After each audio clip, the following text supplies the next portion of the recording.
BBA, BCA, BCom computer కోర్సులో 100% placement లభించే ఏకైక డిగ్రీ కాలేజ్ కూకట్పల్లిలోని i3 డిగ్రీ కాలేజ్ 8367215215.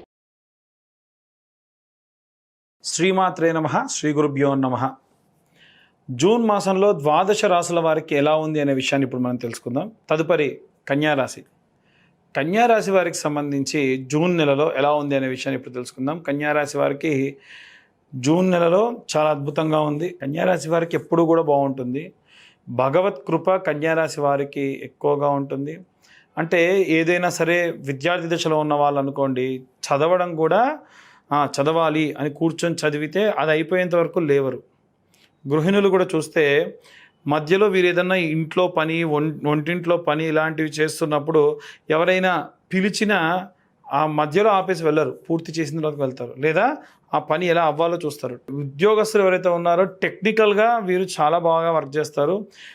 వీరి ఎవరైతే బాగా గుర్తుంచుకోండి, మీ కింద పనిచేసే వాళ్ళలో ఎవరన్నా కన్యారాశి వాళ్ళు కానీ హస్త నక్షత్రం వాళ్ళు కానీ ఎవరన్నా ఉంటే మీరు చాలా లక్కీ. ఎందుకంటే దే ఆర్ టెక్నికల్లీ గుడ్, వాళ్ళు ప్రొఫెషనల్గా బాగుంటారు, వాళ్ళు అన్ని రకాలుగా కూడా స్కిల్స్ బాగా మెయింటైన్ చేసేటువంటి, అంటే వేరే వాళ్ళు కాదా అంటే కాదండి, అందరూ కన్యారాశిలో ఉన్నటువంటి వాళ్ళందరూ కూడా వాళ్ళు కట్టుబడిపోయి ఉంటారు అనమాట. ఏదన్నా పని ఉంటే ఆ పని కోసం సొంత పనులను కూడా వదులుకొని పనిచేసేటువంటి వాళ్ళు.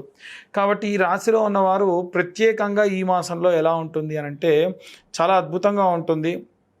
కొన్ని పనులు వీరికి చెడ్డ తలంపుగా, అంటే అంత మంచి పేరునేమి ఇవ్వదు. మీ వెనకాల మాట్లాడుకునే వాళ్ళు చాలామంది ఉంటారు.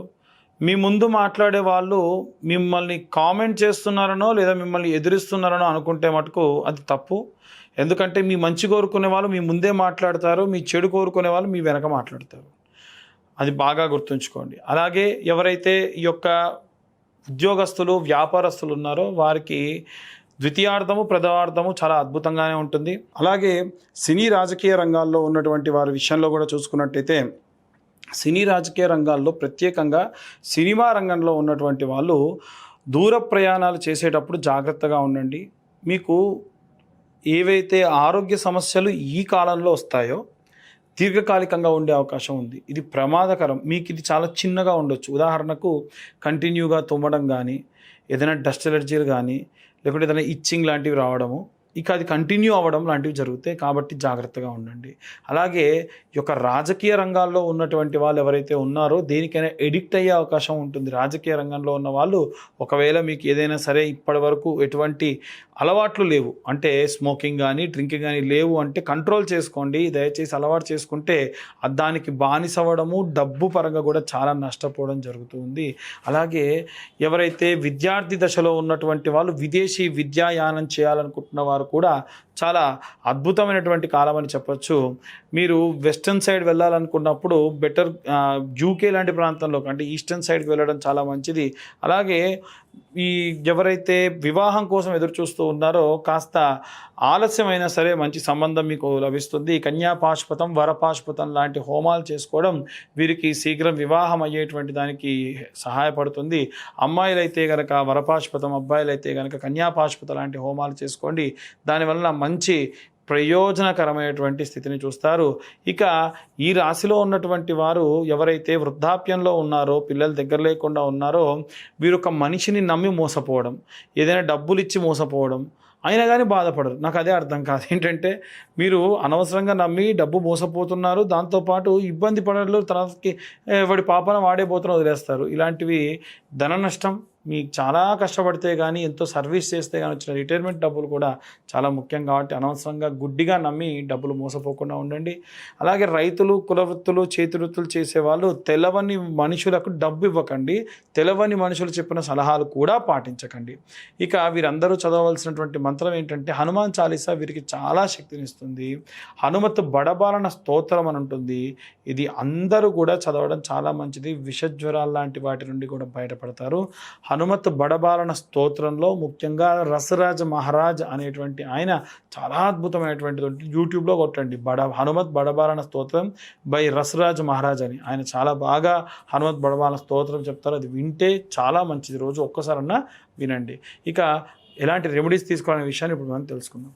గృహిణులకి, విద్యార్థులకి, ఉద్యోగస్తులకి, వ్యాపారస్తులకి, అలాగే సినీ రాజకీయ రంగాల వారికి, వివాహం కోసం ఎదురు చూస్తున్న వారికి, కోర్టు గొడవల్లో చికాకుల్లో బాగా ఇబ్బందులతో ఉన్నటువంటి వారికి అందరికీ కూడా ఎలాంటి రెమెడీస్ తీసుకోవాలి, ఎలాంటి మంత్రపఠనం చేయాలనే విషయాన్ని ఇప్పుడు మనం తెలుసుకుందాం.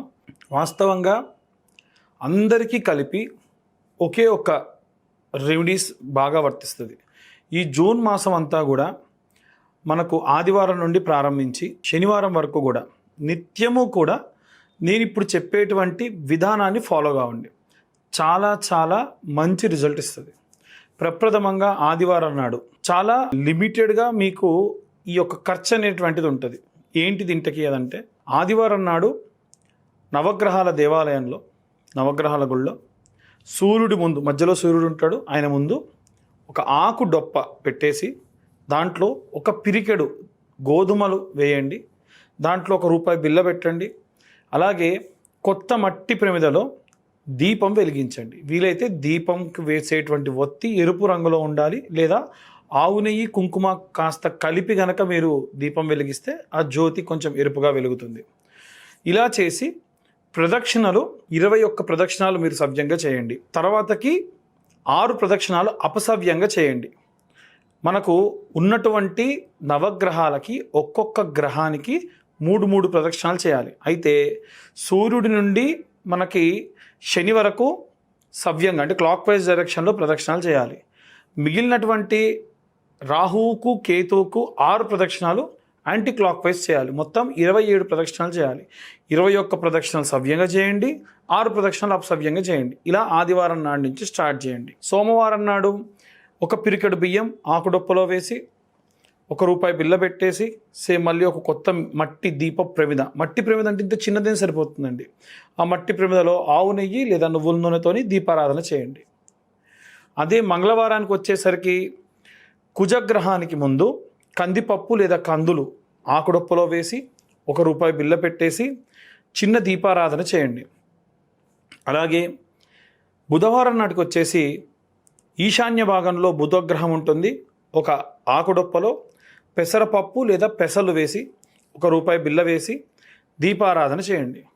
అలాగే బృహస్పతి గ్రహానికి గురువారం నాడు బృహస్పతి గ్రహం అంటే నార్త్ సైడ్ మధ్యలో ఉంటాడు. ఆయన దగ్గర ఆకుడొప్పలో శనగలు వేసి దాంట్లో ₹1 కాయిన్ పెట్టేసి దీపారాధనకు చిన్న మట్టి ప్రమిద దాంట్లో ఒత్తి వేసి వెలిగించండి. మీరు ఎప్పుడు దీపారాధన చేసినా తూర్పు లేదా పడమర చూడాలి తప్ప ఉత్తర దక్షిణాలు చూడకుండా ఉండే ప్రయత్నం చేయండి.